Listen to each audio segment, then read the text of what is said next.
Kiumia kimwe thutha wa thirikari kwanĩrĩra nyongerera ya mathogora ma maguta bũrũri-inĩ na mũigana wa ciringi 8 harĩ betũrũ na dithũrũ na ciringi 9 harĩ maguta ma tawa, rĩu thirikari kũhĩtũkĩra minista wa hinya ũrĩa tũhũthĩraga OPIYO WANDAYI NIOROTETE mbunge ta gũkorwo arĩwe ĩcũngagĩrĩria nyongerera ĩno ya thogora wa maguta.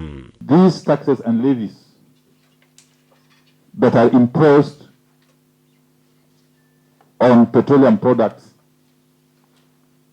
have to be approved by Parliament. Our pump prices are slightly more higher than those of the neighboring countries. The taxes in those other countries on fuel are lower than ours. And that is in their wisdom. And the wisdom of their respective parliament. Nĩ ndũmĩrĩri ĩtũngirwo na marakara maingĩ nĩ ambunge arĩa mauma kamĩtĩ-inĩ ĩno ya hinya ũrĩa tũhũthĩraga, makĩmũkuruhania na kũgeria kũmahũrithania na mũingĩ wa bũrũri ta gũkorwo arĩo macũngagĩrĩria nyongerera ĩno ya thogora wa maguta. Ĩndĩ WANDAYI arũmia mũrũgamo wake na kuga mbunge nĩyo ĩhĩtũkagia mawatho ma kuongerera magoti kuma ministry ya kĩgĩna. When you go back to my account and then they found that we are the one who hiked the petroleum products. And yet, you know, the wisdom of high taxes that we need to have raised taxes to maintain our roads. When you go to Rwanda, the roads are better than Kenya, are better than Busia where I come from. So now, how do I explain if you say it's the wisdom of Parliament? You might maybe you explain further. It is not this Parliament that determines the price of fuel one. WANDAYI gwikinyĩtie mbere ya kamĩtĩ ĩno gũcokia ciũria ciĩgiĩ kĩrĩa kĩamũcũngĩrĩirie kuongerera thogora wa maguta mweri-inĩ ona thengia wa mathogora maya gũkorwo magwĩte mabũrũri-inĩ mangĩ, akĩgweta magoti ma igũrũ bũrũri-inĩ, bata wa kũnyitĩrĩra onjoria sekta-inĩ ĩno hamwe na mangĩ ta gũkorwo macũngĩrĩirie mogarũrũku maya. The differences in these prices, if you look at the prices of Kenyan products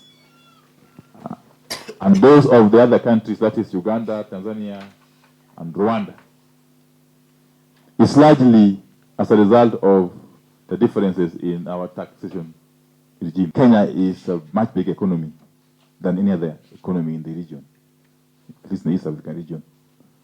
And therefore, invariably, it needs to differ significantly from the needs of the other countries. And it is those developmental needs and priorities that dictate the kind of tax regime that a country adopts. WANDAYI augĩte ona thengia wa nyongerera ĩno ya ica ikuhĩ mathogora ma maguta bũrũri-inĩ matirĩ na ũtiganu mũnene makĩringithanio na ihinda rĩrĩ mwaka mũhĩtũku. Even with the latest increase in the prices of these three products after a long time, the prices have not yet hit where they were in July last year. In the last 1 year, these prices have been coming down systematically. And therefore, this latest increase is a one-off. Igũrũ rĩo WANDAYI nĩ atũgĩrĩtie ngirimiti ya ũgũri wa maguta gatagatĩ ka bũrũri wa Kenya na bũrũri wa UAE ya G2G, akiuga kuma ĩkĩranĩrwo Kenya ndĩrĩ yakorwo na ũnyihu wa maguta ta ũrĩa kwahanĩkaga hau mbere-inĩ.